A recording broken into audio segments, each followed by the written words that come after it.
대한민국 수호 예비역 장성단을 성원해 주시고 애국방송 장군의 소리를 시청해 주시는 자유애국 시민 여러분, 예비역 장성단 전략위원 신원식입니다. 반갑습니다.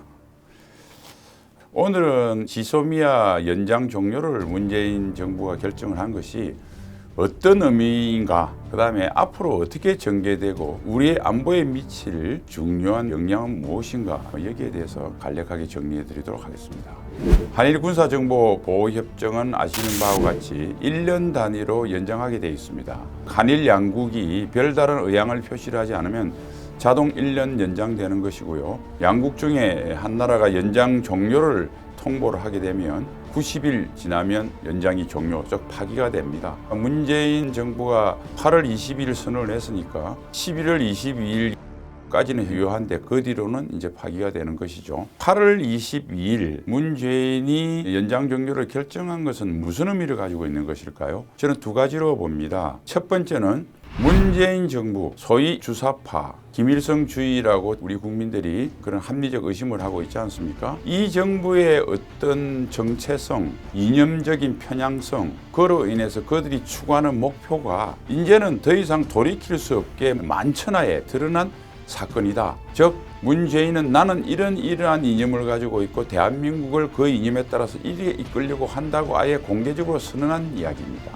그러면 문재인 정부의 지향점은 뭘까요? 우리가 70여 년간 대한민국의 번영과 생존을 버팀목이었던 한미동맹 대신에 민족공조를 택하겠다. 다시 말해서 민족공제 하에서 정치체제는 고려민주연방제, 사실상 적화통일이죠. 이것을 지향하겠다는 것을 과감하게 드러낸 사건입니다. 또한 동시에 국제안보의 틀을 기존의 한국, 미국, 일본을 중심으로 하는 자유주의 동맹으로부터 북, 중국, 러시아의 북방 전체주의 동맹으로 나는 그걸 더 선호한다. 그쪽으로 가겠다고 역시 선언한 아주 결정적인 커밍아웃이다. 저는 그렇게 정의합니다. 50년 6월 25일 평화공사로 우리 대한민국에 안심을 시키던 김일성이가 탱크를 몰고 적화통일의 야욕을 만천하에 공개한 날인 것처럼 8월 20일 지소미아 연장 종료 결정도 그런 함의를 가지고 있다. 이렇게 보면 되고요. 많은 사람들은 지소미아 파기를 한일 관계의 파탄이라고 이렇게 생각합니다. 아니죠. 한일은 하나의 중간 경유지에 불과하고 최종 종착점은 한미동맹의 파괴입니다. 결정적인 증거는 지소미아 연장 종료를 결정했을 때 일본이 더 거부감을 보입니까? 미국이 더 거부감을 보입니까? 미국이 훨씬 더 강한 거부감을 드러내고 있죠. 한미동맹을 파괴한다는 의미이기 때문에 미국이 그런 겁니다. 한국과 일본은 상호 방위 조약이 없습니다. 즉 동맹이 아니라는 소리입니다. 그냥 우방국이죠. 안보 협력, 경제 협력은 하는 우방국입니다. 그러니까 일본은 굳이 한국을 지키기 위해서 하는 역할이라고 하는 것은 미국하고 일본의 맺은 협정에 따라 한국에 만일 전쟁이 일어나면 한국의 군수 기지를 제공하는 역할이 일본의 역할입니다. 그러니까 직접적인 전투를 통해서 한국을 보호할 의무는 없는 것이죠. 그러나 한미는 다릅니다. 미국은 직접적인 전투력까지를 한반도에 투사를 해서 우리 한국을 지켜주게끔 방위 조약이 되어 있죠. 동맹이란 소리입니다. 그러니까 미국은 지소미아 파기는 한일 관계 파탄을 넘어서 한국이 미국과 동맹도 깰 수 있겠다라는 신호로 받아들여서 저렇게 화를 내고 있는 것이죠.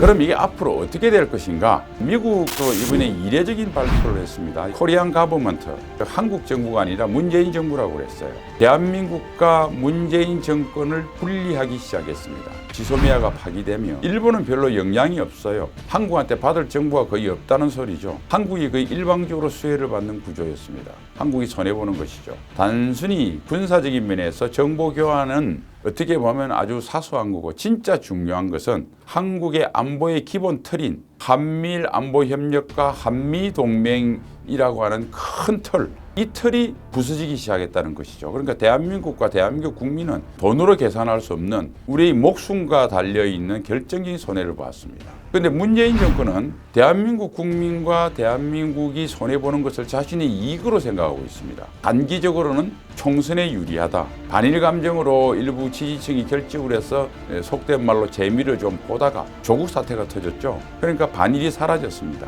그러니까 좀 더 센 카드가 필요한 거죠. 그게 바로 반미입니다. 중장기적으로는 결국은 미국과 관계를 끊고 6.25 직전에 있었던 1950년 1월 에치슨 라인처럼 동북아 안보 구도를 돌려야 북한하고 야합을 해서 대한민국을 척화시킬 수 있는 것입니다. 여러분 최근에 흥미로운 게 있었을 거예요. 7월 초부터 한일 관계가 굉장히 나빠지고 서로 밀고 땡기고 했습니다. 근데 8월 들어서 문재인 정권의 기류가 좀 바뀌었죠. 마치 한일 관계를 원상 회복하려던 듯이 보였습니다. 그 결과 8월 15일 날 일본에 대해서 부드러운 어조의 8.15 경축사를 했죠. 그러니까 어떻게 했습니까?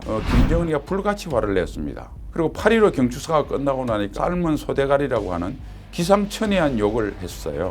그 말은 뭐냐면 너 지금 한일관계 파탄내서 한미동맹을 파탄하는 방향으로 계속 가라. 문재인은 김정은의 강력한 요구에 직면해야 됐고 김정은은 그렇게 이야기했습니다. 우리의 요구를 들어주지 않으면 너하고 만나지도 않겠다. 그러니까 내년 총선을 위해서 김정은과 일정 쇼를 해야 되는데 쇼할 방법이 없어진 거예요. 그래서 다시 한번 위원장도 없이 쇼 한번 해주십시오. 이런 김정은의 요구, 조국 사태로 인한 국내 정치적 공경 이런 게 겹쳐서 이렇게 급한 결정을 하게 됐다. 그러니까 원래 자기의 계획 표현은 있지만은 여러 가지 김정은 요구와 조국 사태로 인해서 시기가 빨라졌다. 이렇게 여러분들이 해석하시면 됩니다. 그럼 앞으로 어떻게 될 것인가? 특별하게 없는 한 문재인 정권은 11월 22일 이전에 이 결정을 되돌릴 가능성도 배제할 수는 없습니다. 아마 미국이나 일본이나 주변 여건이 굉장한 압박이 와서 국민들의 여론이 굉장히 나빠지면 그럴 가능성도 배제할 수는 없습니다만 지금 조국 법무부 장관 후보를 저렇게 강행하는 문재인 정부의 성향으로 봐서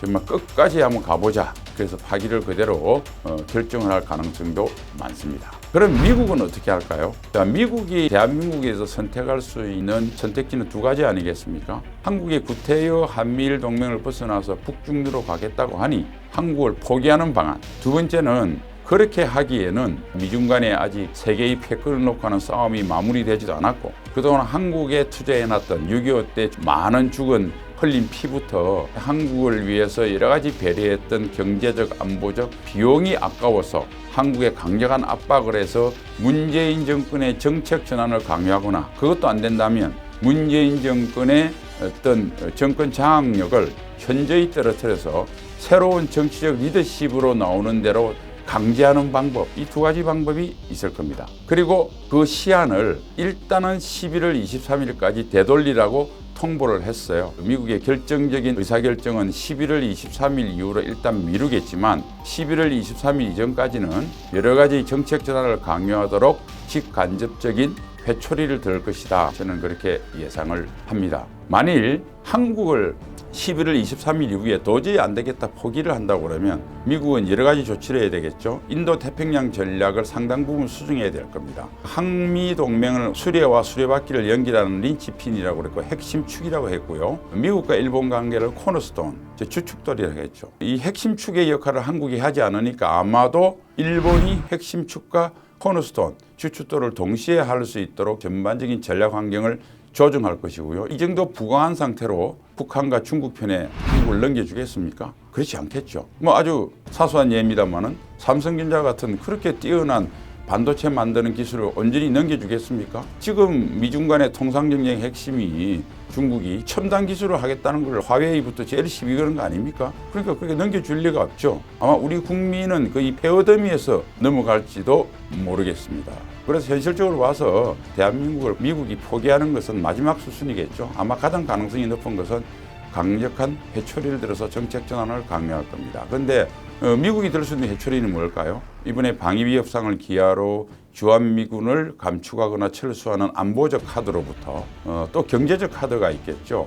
통상이나 환율 조작국 지정이라든지 또는 자본시장으로 흔드는 여러 가지 이런 것들이 있을 겁니다. 그런데 안보적 카드라든지 통상 문제는 좀 소리가 나요. 잘못하면 한국의 반미 감정이 또 촉발될 수도 있습니다. 그러니까 소리 나지 않고 아주 결정적인 카드가 대개 금융이나 자본시장에 관계된 것입니다. 이런 것들에 대한 회초리를 덜 가능성이 대단히 저는 높다 이렇게 보고 사실상 우리 대한민국 국민들한테는 그렇지 않아도 우리가 여러 가지 성장 잠재력이 저하되고 경제적인 파멸로 지금 달려가고 있는데 국민들이 문재인이라고 하는 잘못된 사람을 뽑은 업보라고 생각하고 우리가 받아들일 수 외에는 사실상 방법이 없습니다. 그래서 우리가 이런 미래 예측을 해보고 우리 국민들이 단단한 마음을 가다듬어야 되겠고요. 이 고통은 아마 고통이 크게 올 겁니다. 이 고통을 참고 난 뒤에 훨씬 좋은 세상이 오는 하나의 계기가 된다면 이 고통도 독이 아니라 약이 될 수 있다. 세상에 큰 성취는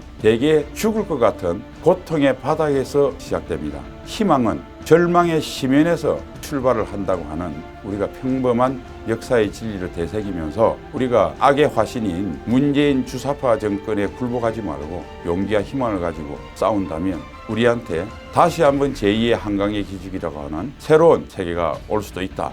이런 생각을 합니다. 애국 시민 여러분들이 열심히 함께해 주시고요. 우리 대수장도 여러분과 함께 할 것입니다. 감사합니다.